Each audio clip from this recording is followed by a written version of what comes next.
My name is Lee-Sean Huang, Director of Design Content and Learning here at AIGA, the Professional Association for Design.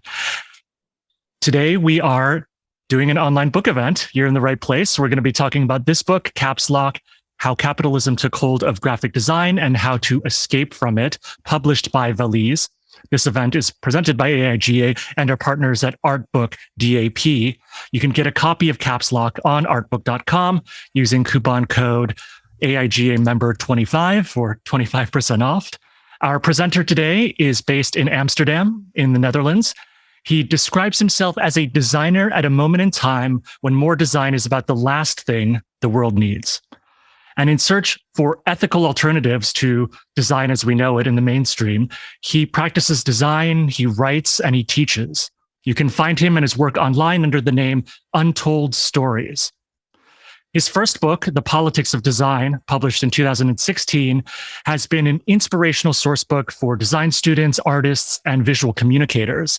And AIGA's very own Ion Design magazine has referred to it as, quote, the kind of literature that should be handed out to all students on their first days at art school. But today we're going to talk about his second book, Caps Lock, of course. So I'm going to turn it over to Ruben Pater, who has a presentation prepared for us all. Then I'll come back and host the Q&A and incorporate your questions as well. All right, see you all in a bit. Over to you, Ruben. Thank you so much, Lee-Sean. So this is, like Lee-Sean said, my second book. So why did I write this book? So personally, my first book was really more about how design and graphic design in particular, and visual communication is related to ideas about gender and ethnicity and how these are communicated through stereotypes. And this centered around the idea of responsibility of the designer, that designers may perhaps are not people that can be neutral, but they have to take in a position because they have a responsibility of the kind of visual communication they put out in the world. From that book, capitalism and ideas about like consumerism and advertising were absent from the book, which was also pointed out by a few people. And of course, the reason why it was excluded from this book was that I had no idea if it would be possible even to write about this. And it wouldn't necessarily, would of course not fit in the small volume I produced first.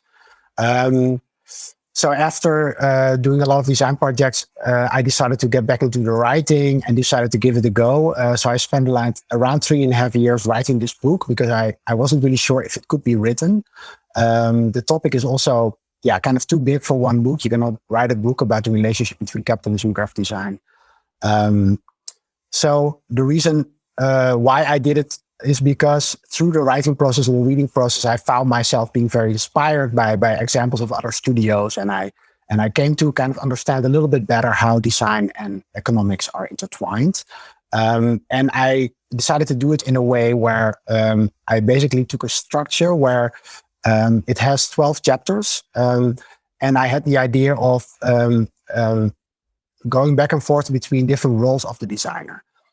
And the reason was because I cannot be exhaustive. I cannot discuss everything that has to do with design and capitalism in one book. Is that all these different roles are basically roles that designer at some point in their lives has to or can assume in the production process. So the first 4 chapters are basically what we know is the kind of how the work of designers, that is what usually is discussed in design theory and design writing about design, how the work of designers themselves kind of support economic relations and also support capitalism. So obvious examples are advertising and branding in that sense. But I also found it important to include more aspects of design work, which is also how design itself is also work, how designers are bosses, educators, amateurs, professionals. So that's also about, for example, how we work and how we can work better. And the third part is more the kind of strategies that have emerged from the critique against capitalism that designers have been voicing since the beginning, that design was a profession. Things like social design, speculative design, design activism, and how these in turn can also be subsumed or appropriated by capitalism, and what are ways to kind of avoid that. So the title might maybe suggest that I offer some kind of escape. I don't do that. I also don't see escape necessarily as an escapist thing. I find it really important to understand that we have agency, political agency as people who work and people who are kind of like are active in society and in politics as well. And more about that later. So I'll go through a few of the chapters now. The book is like 555 pages, so unfortunately I don't have the time today to go through the whole thing. You can find some other lectures online that will give you some other insights and other chapters. First, I want to start with the designer as scribe, which is kind of how it begins and how economic relations and like notation and graphic notation and graphic documents are related. And this is basically the first image I start with my book, because before there was writing, there was already accounting. So this is actually from Mesopotamia from 5,000 years ago. This is a receipt of beer. At that time, there was no such thing as a writing system, but there were already actually these written documents done by skilled workers, scribes. For example, in this case, you see already clear layout forms. You see alignment of numerals, and you see that also the numerals, which are of course handmade, are also very consistent. So it's actually a quite skilled document. It's also only 9.5 by 7 centimeters, so it's not that big.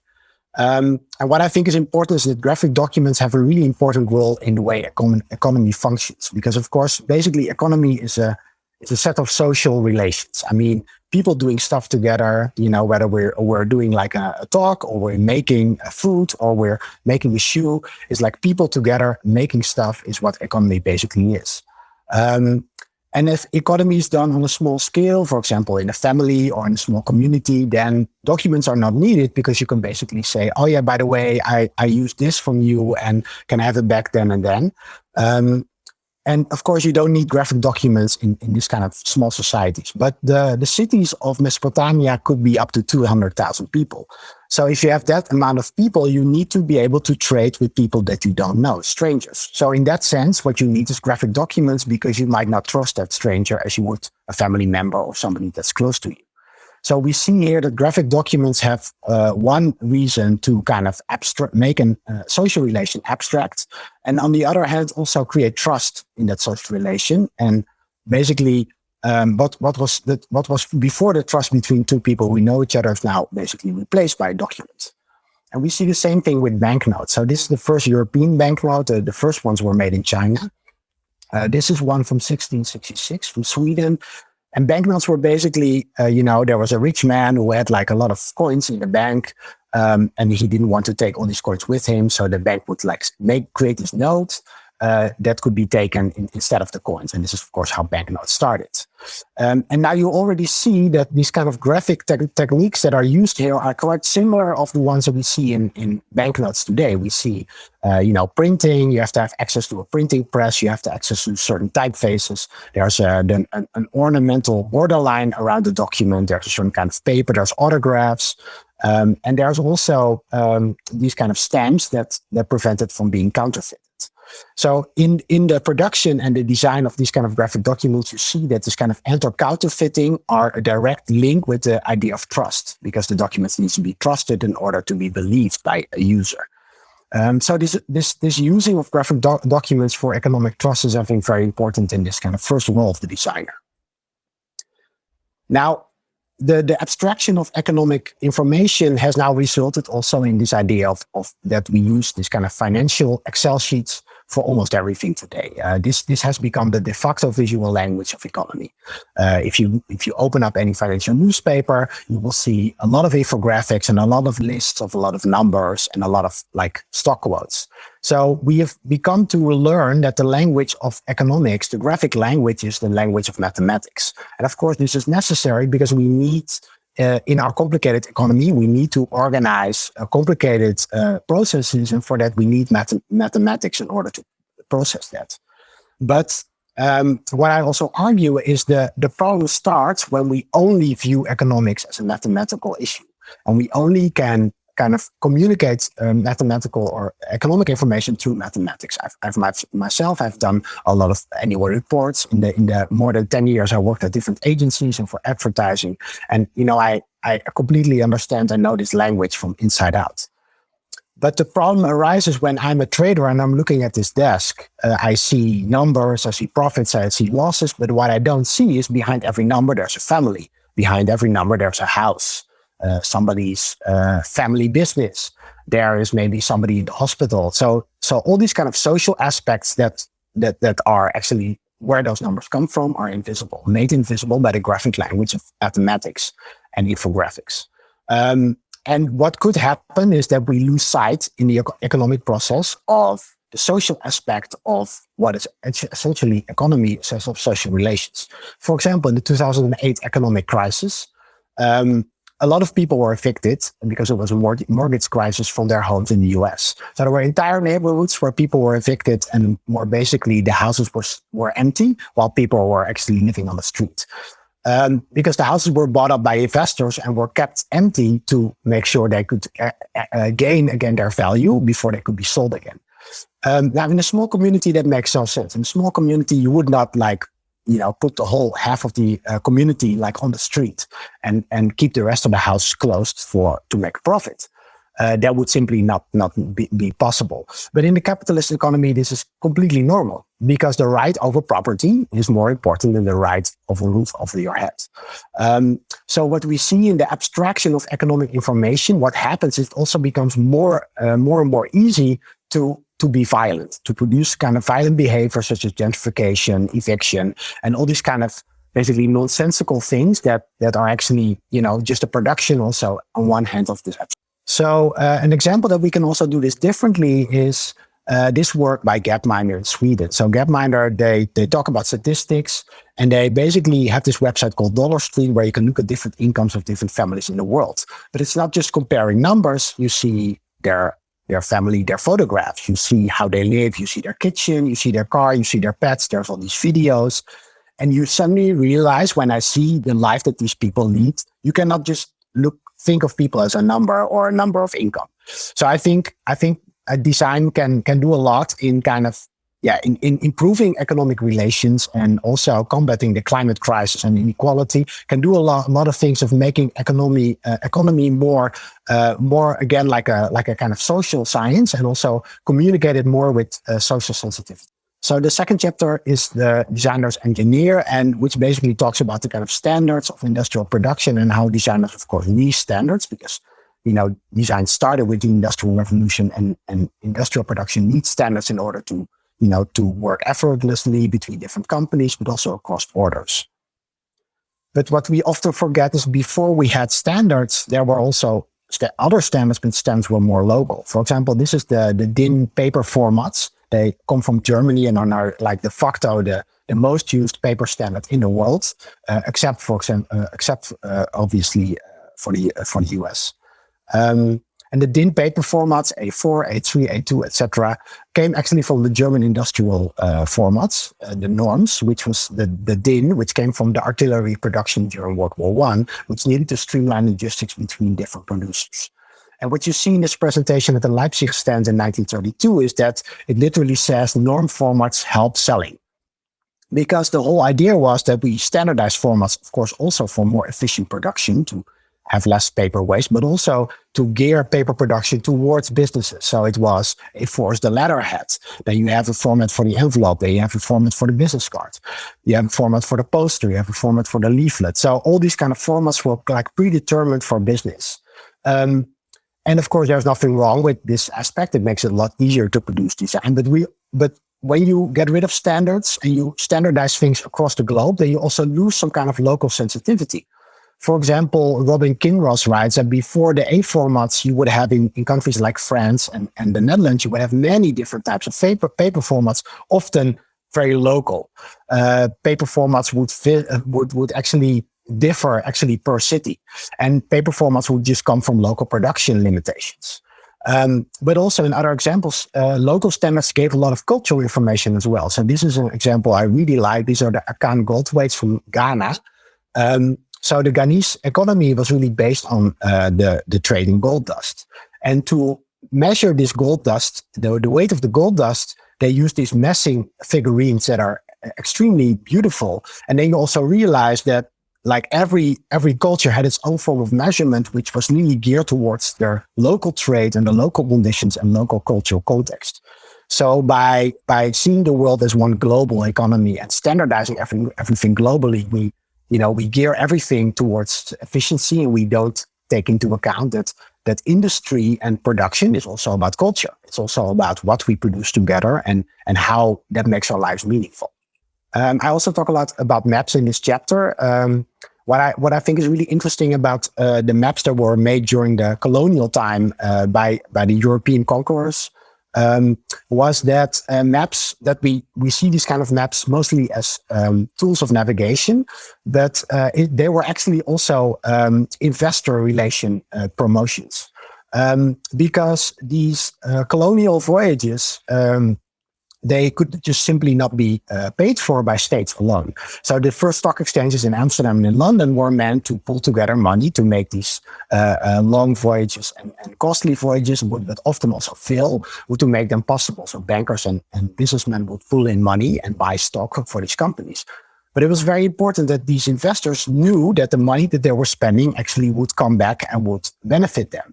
So maps were using the printing press were actually massively produced as an evidence of, look, we found this land, now we own it. And often the colonizers didn't even set foot to the land, but were just mapping it from afar. But that was already enough because according to the Enlightenment principles from Europe, if land was not being used as efficiently as in capitalist agrarian economy, then it could simply be taken, which was of course done in the Americas on a large scale. Land was stolen from the indigenous and then seen as property by European colonizers. And mapping was like a way of solidifying that property, and this is a form of evidence towards the investors.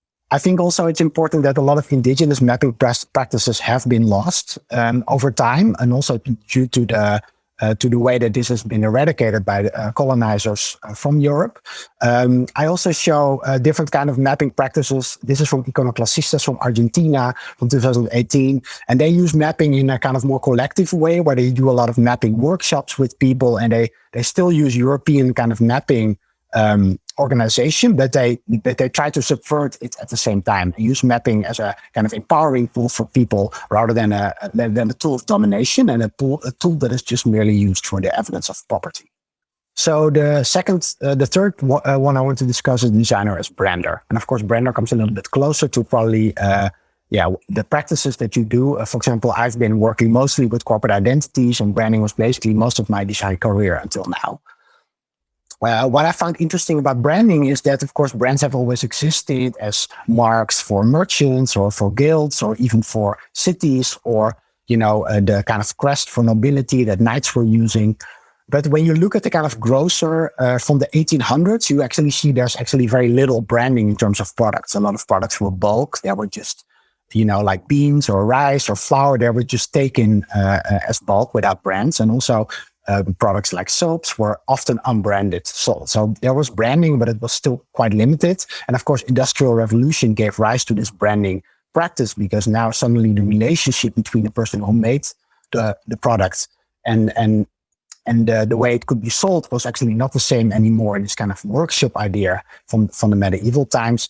So designers were asked to invent these narratives that were actually needed to sell these products and give them some kind of like aura, which was lost from this kind of identical production line.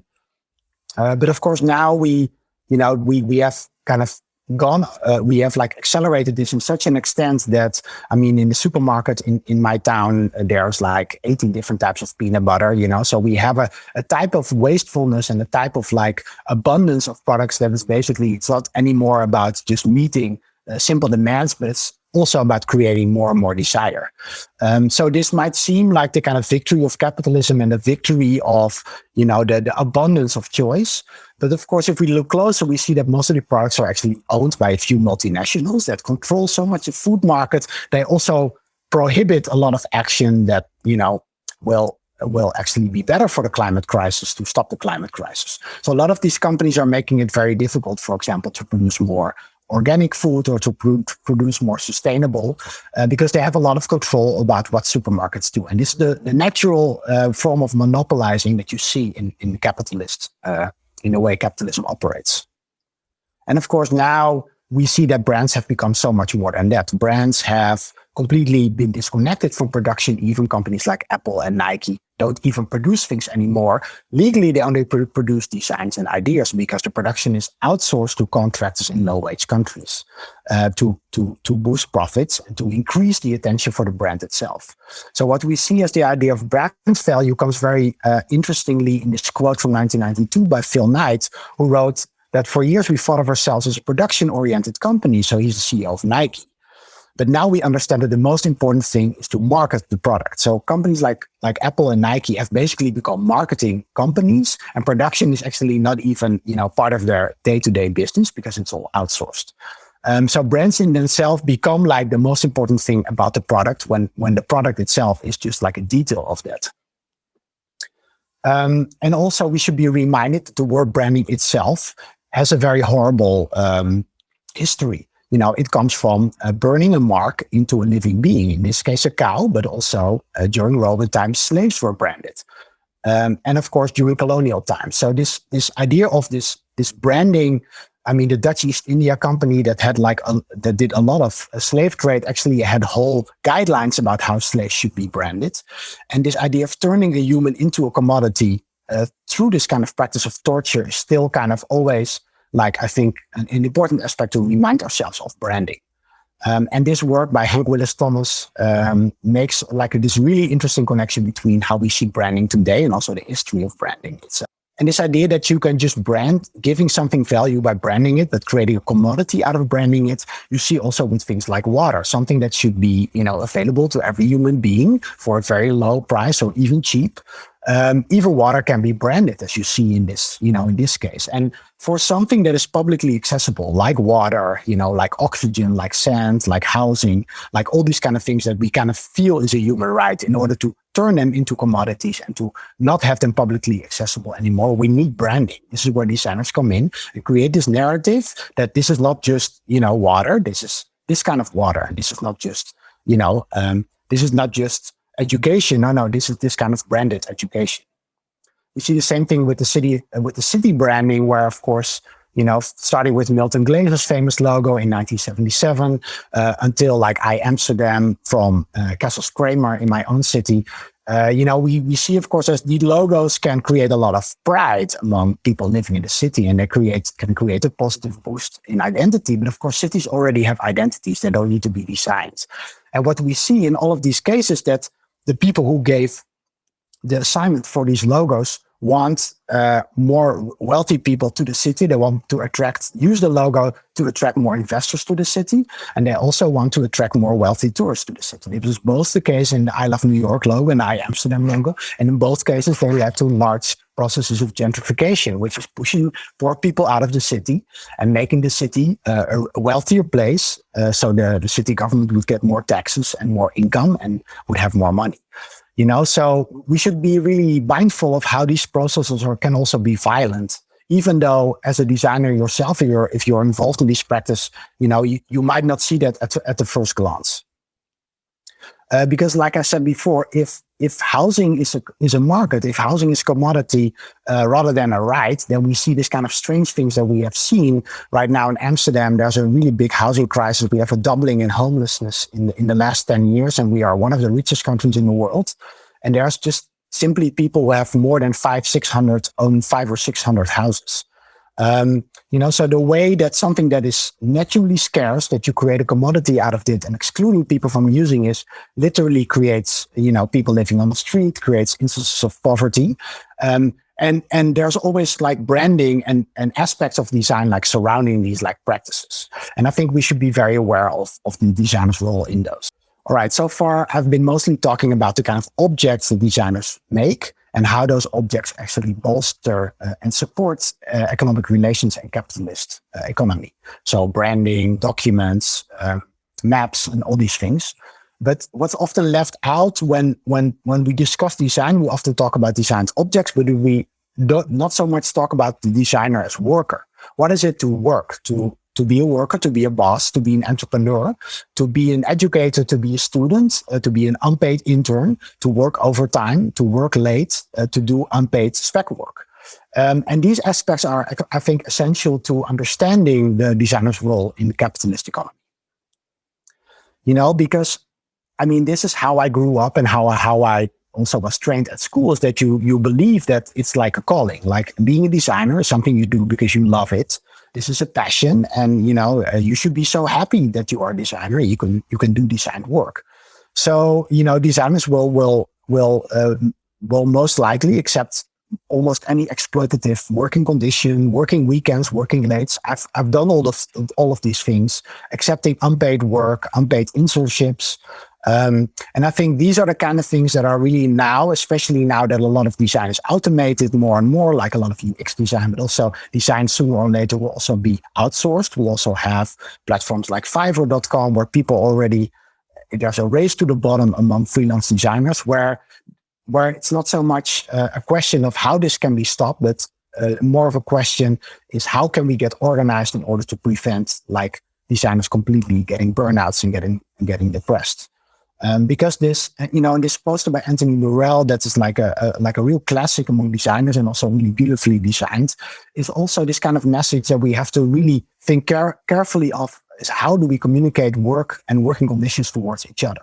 Because if one or two designers become very famous and work in museums and they can make a good living and have a really good practice, what about all of the other designers who have to do banners for UX design or have to do, shitty jobs or have to do jobs that they don't like just because they, have to pay back their debts from their expensive design degree. This is, for example, a book for Facebook employees. So a lot of this narrative also comes from Silicon Valley. The quick shall inherit the earth, the idea that you have to be faster, and that you can basically, because design is your passion, you basically have to accept all these kind of conditions. And we should also be reminded that it's not just work, it's that we have to be on Instagram, we have to be on Behance, we have to make our portfolios, we have to be available by chat, by email, on the weekends, on the evenings. And this is taking a toll. There's like a lot of more research done now about like things like burnouts and depression among designers. A lot of designers also work more than 40 hours a week. And I think it's really important to understand that this kind of competition that the designers should only compete with one another and, only the best may win and the rest of us will basically have to, do a really crappy job or just even hope we can get a job at all, is not really a healthy working environment. So a lot of designers have already said we should go to more of a kind of an ecology in the design work towards care and not competition. So to take a little bit better care of each other rather than to only see it as a rat race where only a few people can make a lot of money and get valued for design work. Because where's all this hard work leading us to? So this is a famous graph from the Economic Policy Institute about neoliberalism. So what we see here is we see since 1948, the average productivity, which is basically how much you produce per hour, right, has gone up and up steadily until now. Wages until like the 1970s have also gone up parallel to that.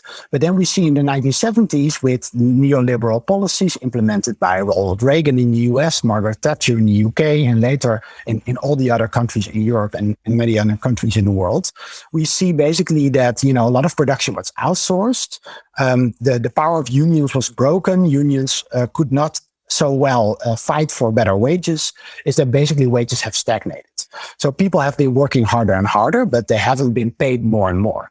And I think an example from my own personal life is that, for example, my parents' generation, with a working class job, you could actually support a whole family and have a house with a yard.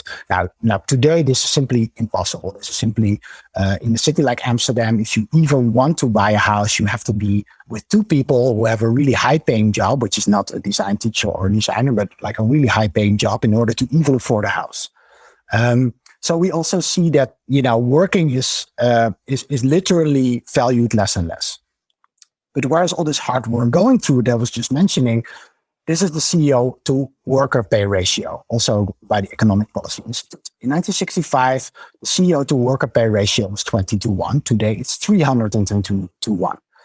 So we see a rising inequality. So where's this hard work of designers and many other people going to? It's going to the richest 1%. So this is where we have to reevaluate why we work so hard and if it's really making us happier or if it's just making somebody else wealthy. Also important in the discussion about labor is what is work?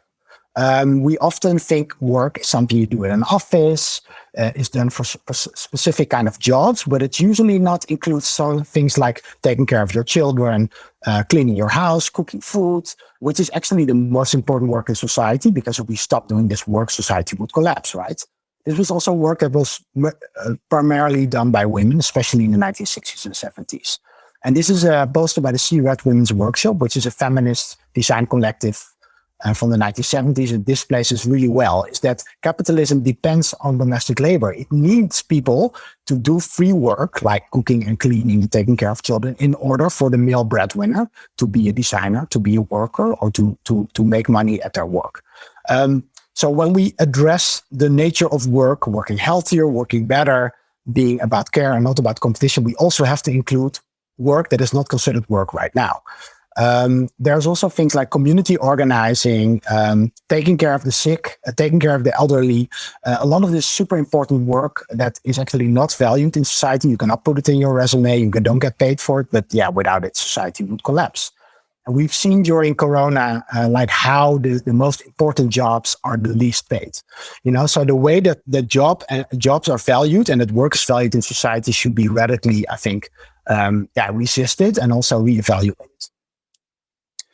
Because in the end, work doesn't have to be like this. We spend more of our waking time with our colleagues than with our family. So why not spend it in a more enjoyable manner? So part of the work is also the idea of the designer as amateur. Who is a designer? Who can call themselves a designer as a professional, and who's considered not a designer but an amateur or a craftsman, etc. This also comes, I took also this chapter because I'm also speaking, of course, by invitation of the AIGA, which is one of the best known trade organizations for design. And this is also about the nature of design work.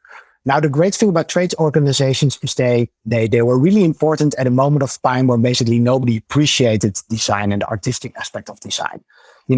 Design production, for example, we look at this Dutch printing office from the 1580s was a working class job. It could not be taught at schools. There were no textbooks. You would learn it in a workshop environment, usually in a kind of family environment, and the production and design was done under our roof. And of course, artists were treated very differently. They had academies, starting with the Renaissance, but designers were usually still seen as craftsmen and as working class jobs.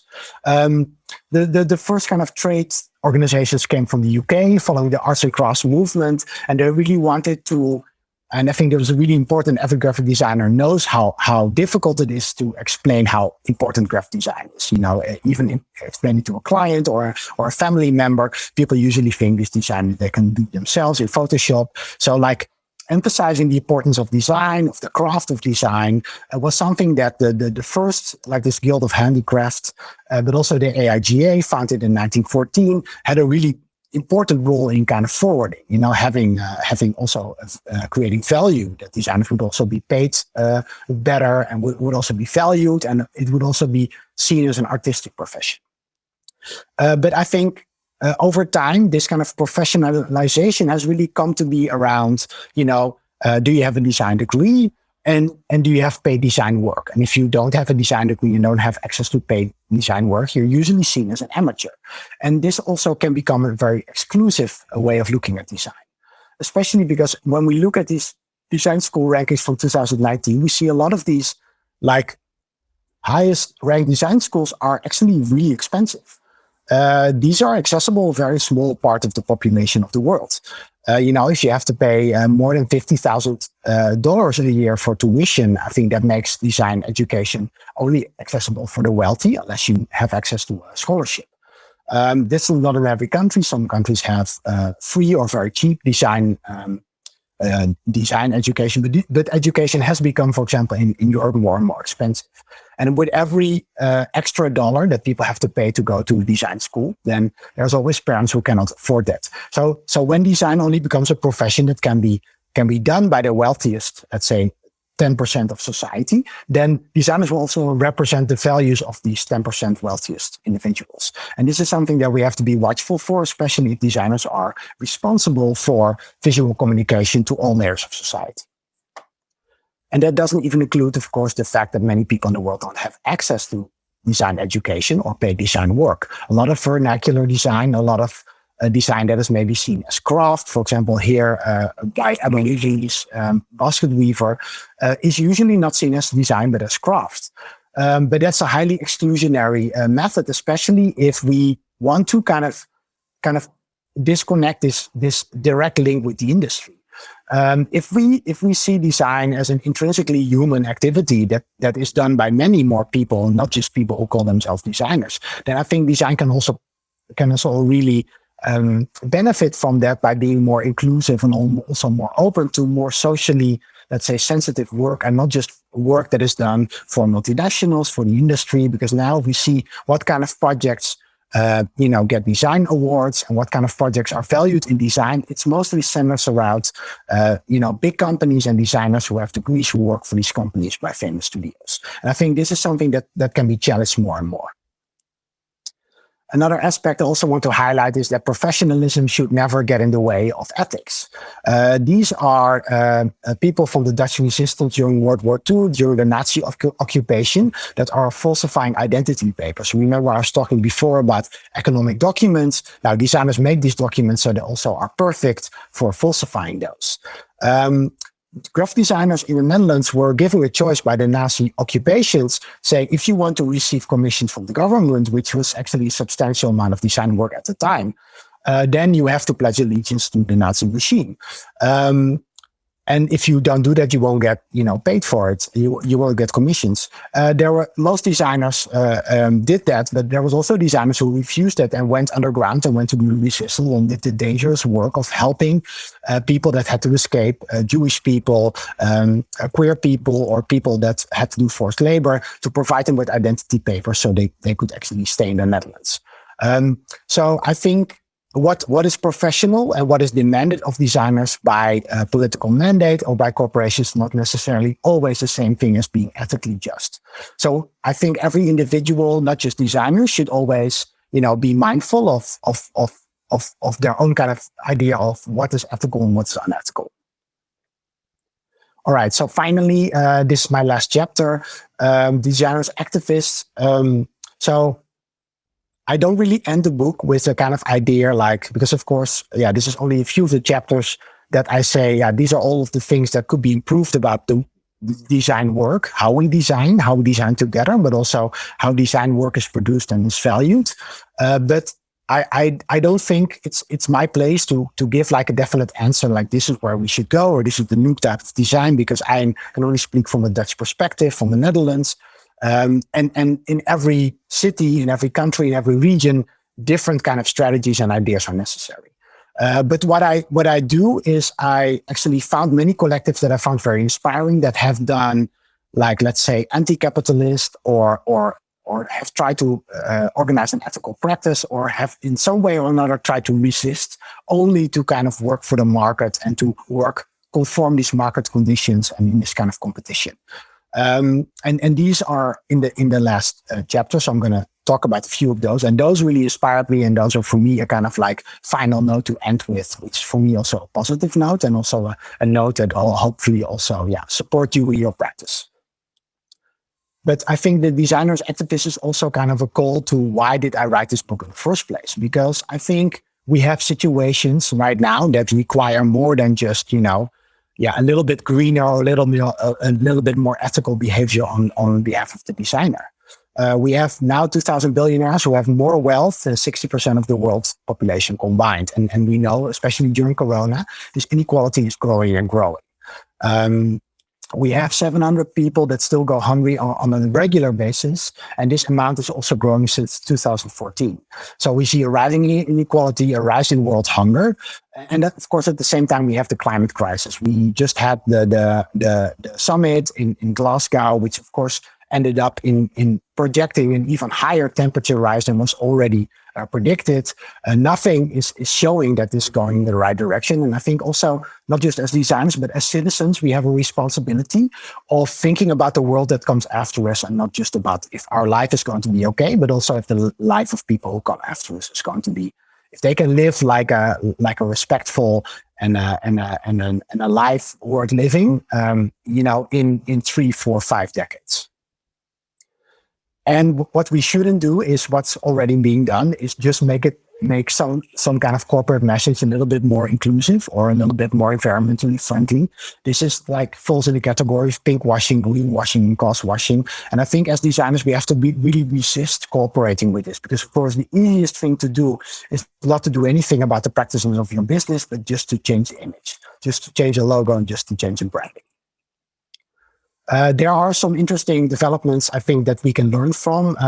There are unions. This is the Alphabet Workers Union, done by people who work at Google. And I think if people at Google can do it, designers can do it too. Maybe unions sound old-fashioned, sound like something from the 50s and 60s. For me, it's not normal in the Netherlands to be part of a union. It's considered very outdated. But if we want to improve the work of designers and not see all the design work as a form of competition, then we need to organize. You know, we need to get together as designers and talk about what kind of practice do we want, not just what do clients want from us, but how do we want to get paid? We don't want to do unpaid spec work anymore. We shouldn't allow unpaid internships anymore. And in order to do that, we really need to create like a bigger organization in terms of not just from trade organizations, but also in union type of organizations that we support each other. The UK, there's a really interesting example now, the United Forces of the World, which is the Designers and Cultural Workers Union, inspired by this gig economy, Deliveroo, this kind of like food delivery and Uber drivers. This is like a trade union that also is inclusive for freelancers. I think this is very important because especially freelancers have to deal with really low tariffs at the moment. And I know in the Netherlands, a lot of freelancers have a hard time making ends meet. But another thing is also cooperatives. A lot has been written about this actually recently, which I think is very positive, as long as we understand a cooperative in the way that it's a business without bosses, where people get valued equally for their time. Everybody in the company gets valued equally for their time, and also things are discussed with everybody in the company. And if it's done according to these 7 principles, I think it can be a very interesting way of working towards more ethical and also more egalitarian forms of organization of design work. One of those collectives is Cooperativa de Diseño from Buenos Aires in Argentina. I think what they do is really amazing. They work a lot for feminist collectives. They work a lot for the pro-abortion movement. And what's also interesting is they're in this big metal factory, IMPA, which was a factory that was actually bankrupt in the 1990s, but it was actually still making a profit. So the workers just took over the factory and now it's run as a cooperative as well. So the worker cooperative is also a client for the Cooperativa. And what they do also in the UK is that many design and printing collectives also help each other with work and help each other like sustaining each other. So I think that can create a really interesting network of different cooperatives around the world that are not based on a profit alone and not based on kind of, you know, making the boss the wealthiest person in the office, but really to see a little bit how we can work better together in a more egalitarian way. Media Ninja from Brazil is really amazing. I had the fortune to visit them like 5-6 years ago. They're a large media activism organization, came from the fact that in Brazil, 5 families basically own all of the media. So there was this protest during the Olympics, where basically were not covered by any of the traditional media, and they took it upon themselves using cell phones and live streaming to start this kind of citizen activism, citizen journalism. They live in collective houses. There are over 2,000 members in their collectives. They have their own currency, and they really found a way to be activists, but also to work. And I think it's really inspiring what they do. It will, how they work is, it will not make you wealthy and will not make you famous, but the people who work for them and with them, they really appreciate the way that they live. So if you were willing to make these kind of sacrifices, I think they are a really amazing example of how to work differently, also with less money, and to also do more activist work. Open source publishing is from Belgium, from Brussels. I think they're really interesting because they're not a cooperative, but because they only work with open source tools. They don't work with Adobe. They don't work with MacBooks. They don't work with any proprietary software. So they do a lot of things with programming themselves, but they also use a lot of the open source software that's around. And what I really like about them is they really see design as something that's practiced collectively. Culture is created collectively. And they really resist this idea of copyright, that I can just, as a business, write a patent or claim right to a color or to a word, and then people have to pay me if they use it. Because that's also quite recent invention, and work that's made, before that, it basically falls outside of that category and then is basically fair game. And for a lot of freelance designers, also copyright doesn't work because they just don't have access to lawyers. Copyright works for companies like Urban Outfitters who have so many lawyers they can just steal from fashion designers in such a way that they, can legally get away with it. And what open source publishing does, they try to practice this kind of copyleft idea within design by, for example, putting all of their designs from the first moment, from the first sketch to the final result, all of them online. Their process is completely transparent. They make a lot of typefaces, but they put online for free. And they write a lot, they share a lot about what they do and how they do it. So I think that they've been doing it for 15 years, and I think it's amazing that they really show that this creating culture collectively and then having culture accessible for everyone and not something you can put a fence around and one person that makes a typeface can be very famous and wealthy and other people cannot get by. That we can think about type design also more in a way where value is more shared among type designers and more work and more, instead of like defining what is mine, what is yours, and more working together and more like what they call forking, which goes to software development, more like allowing other people to take their work further, which I think is amazing. So this is my final collective I want to share. This is The Public from Toronto. In Canada, they are a group of community designers. They're all people of color, queer, and trans people. It's important because this also shapes their experience and how that experience shaped their work. They really focus on community design, but when they came to this community called Parkdale, which we're now a part of, they also realized, but if we come to this community, but there's already a lot of design and creativity in this community. So why don't we switch from designing for people is facilitating creativity by other people. So they end up doing a lot of workshops, facilitating other people's creativity in the area, doing a lot of community organizing and making design a part of that. They have in the building you see on the left, they have on the bottom, they have a gallery where people in the neighborhood can exhibit their work. And what's also really nice is that they were talking to me about how, design is always often complicit to gentrification. A design studio moves into a neighborhood that is really cheap. And then the design studio, creates, or artist studios the same way. They make this neighborhood suddenly cool. And then the designer leaves. And then, of course, properties are more valuable. Poorer people are pushed out of the neighborhood. And then the gentrification process basically replaces people have little means by wealthy people, which has been a very violent process in many cities.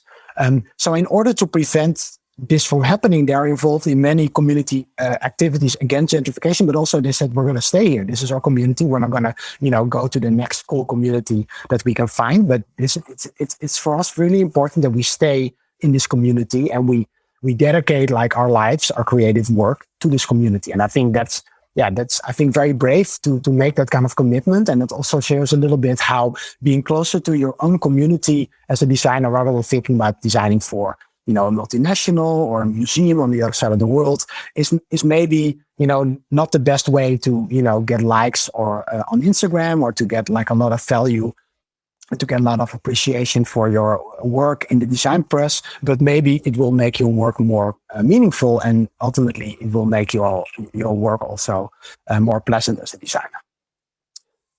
So that's my story for now. I hope you enjoyed it. Here's some more information if you want to read. I'm going to turn it over to Lee-Sean now. Great. Thank you so much, Ruben, for that presentation and for writing this book. I think I really appreciated how you historicize design, helping us understand how design plays this role in shaping human relationships, whether it's cultural or economic, but also offering these alternatives at the end with these different cooperatives and other sort of organizations. I see some great audience questions, so I'll actually go straight to those and kind of group them together. There's a general one that's just about your own practice, which we alluded to in the intro at the beginning, but how do you negotiate this with your own clients, especially after writing a book like this? And how do you balance out some of the practicalities of paying the bills versus doing this kind of maybe anti-capitalist or ethical work? Yeah. No, that's a very important point. I'm also an educator, so my also because during writing the book I wasn't able to do a lot of design work. I was mostly busy with the book and teaching. I live a modest lifestyle. I don't spend a lot of money, so my teaching engagement, which is only 1 or 2 days a week, can support my basics, which makes me less dependent on paid design work. So that's an important distinction that I have to make. So this is also why the 6 collectives I named after the end of the book are essentially more exemplary than my own practice, because they do a lot of work. I find it for myself also because I'm in this position, because I found teaching it's one of the most rewarding things I do. That it allows me to, because whatever I do on top of that, which are now usually projects that I instigate myself, and I do some kind of like crowdfunding or some way of getting that finance basically, by asking for donations, by all these things. So trying to work cheap, trying to work with local printers, local producers, and working towards forging local relations, rather than thinking about how to be more famous or make more money. And another thing that for me it's very important now is to be more active with activist organizations. So in activist organizations there are a lot less money, but there's some money. So this is what I've currently been doing. I'm working, for example, with Extinction Rebellion and other organizations. And that's been really fruitful also, because that really kind of expands my own area. But like I said, that's like a privilege of my own position, which I had to work very long at studios and doing different jobs before I could come to that position. But I also see designers like Brave New Alps in Italy who find this way of doing more community-oriented work by also moving to a cheaper place, because living in the city is expensive. And if you make sure that if you say, I don't need to go on holiday, I don't need to take these transatlantic trips, I can live more cheaply. That also allows you more freedom in the work that you do. But I understand that in every culture and in every country and every situation, people have a different agency from their own perspective. Got it. Well, thank you for sharing that personal perspective there. We have a couple questions about design education, which you touched upon a lot in the Designer's Worker chapter. Matthew wanted to know, what can designers do with their expensive degrees to make sure that design still stays in-house or doesn't get outsourced? Is there anything we can do as designers to resist some of these forces? Yeah, I think that the process of automation and the process of outsourcing, if you also look at other areas of the economy, I don't think it's something that can be resisted very easily. I think what would work, and what I've also said in the talk, is that organizing collectively will at least give us the opportunity, for example, to sit down with hundreds of designers and share experiences. What do we need? What are the problems that we're facing every day? Do we need, better rules about unpaid spec work, unpaid internships? How can we rid of toxic elements in the design? And this will be a long journey. But I think starting with, for example, your own personal, for example, what I now do is I don't want to work with printers outside of the Netherlands. This is for me a very important choice. So I think everybody can make these kind of choices, producing more locally, or not doing certain kind of, not working for certain kind of clients. And the more people kind of do this and talk about this, I think the stronger we stand. Because if one designer says, I don't work for that company, they'll go to another person.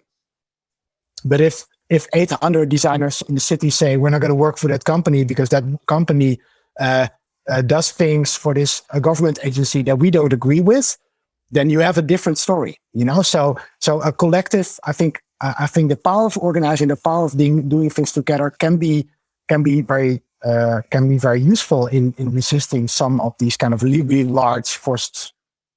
Thank you. Alexa has a question about how you incorporate environmentalism to your design practice. You've mentioned working with Extinction Rebellion, working with local printers and paper producers in the Netherlands. Can you tell us a little bit more about how you're incorporating the environmental in your design work? yeah, obviously it's a question for fashion and product designers is a lot more pressing. I think it's also good in the design process to come out saying there's no design, there's not going to be a design. I think what we have to resist is that a design brief always has to culminate in an object. I did many rebrandings for many companies. I did that for 10 years. Now, almost none of these rebrands are still there. All of them have been rebranded or merged with other companies. And now I realize how wasteful that work has been. Because when we do a rebranding, often it's just that the company appears new, appears different or more marketable, but this in fact hasn't changed any of their toxic behavior. So, for example, saying to a company, look, you're asking me for a restyling, but maybe you should just, stop doing this. Maybe we should just, facilitate discussions between people in the company. Maybe some of the issues that you're trying to solve with this rebranding can be done very differently. So if you expand visual communication to the extent that, communication that any brand or any corporation or any organization has to do is basically facilitate communication between people, then maybe, and this is, of course, I know it's very difficult because design briefs can be very limiting, but I think ideally I would argue that we have to work towards a design practice that is really more about, the good stuff, about addressing a communication issue rather than, we need this color to change, we need this logo to change in that place, because usually that becomes a more wasteful form of design, I think. Yeah. I think we have time for a couple more questions. Darren in the chat wants to know, Ruben, you've identified as an anarchist in previous talks and appearances, and he's interested in how your research for Caps Lock has maybe changed or evolved your own political views. Yeah, I'm not completely 100% sure if I'm only an anarchist. I think I'm interested in anarchism because it doesn't really want to put like a political ideology onto the world, but it rather says that people everywhere in the world are free to, organize their own kind of political structure as long as, it is egalitarian. You don't discriminate against certain ethnicities, genders, certain people, whatever. So this is very important. But that has been a journey through Caps Lock. So writing this book for 3.5 years actually brought me to more appreciating some ideas from anarchism. I also have some issues with anarchism, so I don't want to. This is also why I don't propose this as some kind of answer. Anarchism is known to be an ideology without being an ideology. It's not the idea that this is pushed onto other people. It's more about that people can kind of organize their own political agency.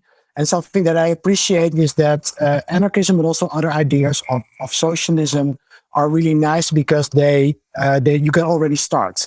For a long time, I was voting every 4 years for the Green Left Party in the Netherlands.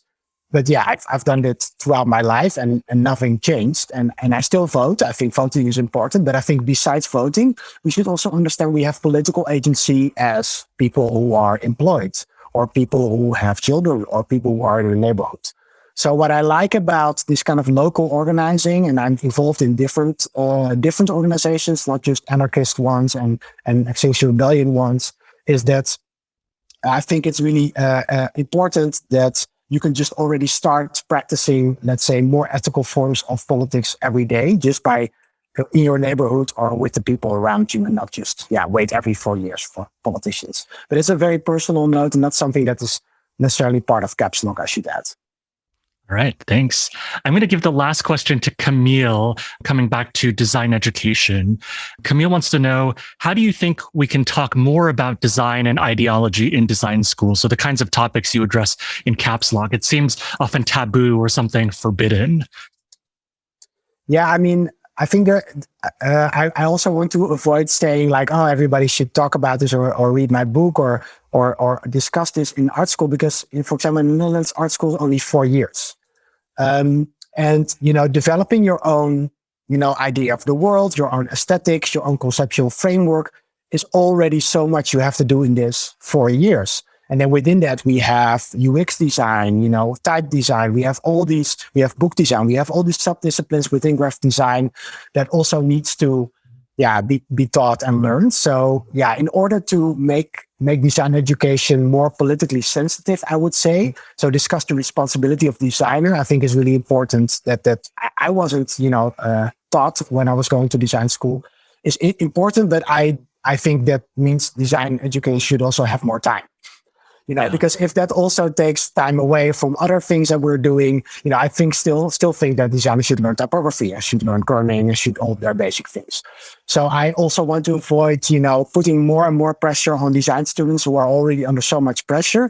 And I hope that's going to be, and now I think that as a design student, if you're just, I don't know, maybe invited to that, or you see a bit of that during your education, you can always explore more, and maybe others are not so interested in that, and they don't even have to, engage with that if they don't want. I don't want to, push that onto students or people in school. Yeah.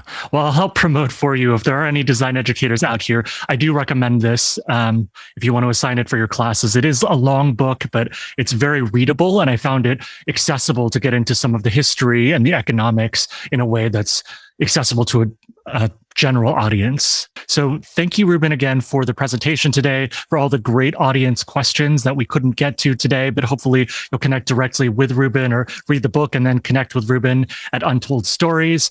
Also an announcement that apparently artbook.com is sold out of the book right now, but they'll restock soon. So you can use the AIGA member 25 code when they restock, or visit your local bookstore and check it out there. There's been some examples in the chat. So thanks again. Have a great afternoon or evening, morning, wherever you are in the world, and we'll see you at the next AIGA event. Thanks again, everyone.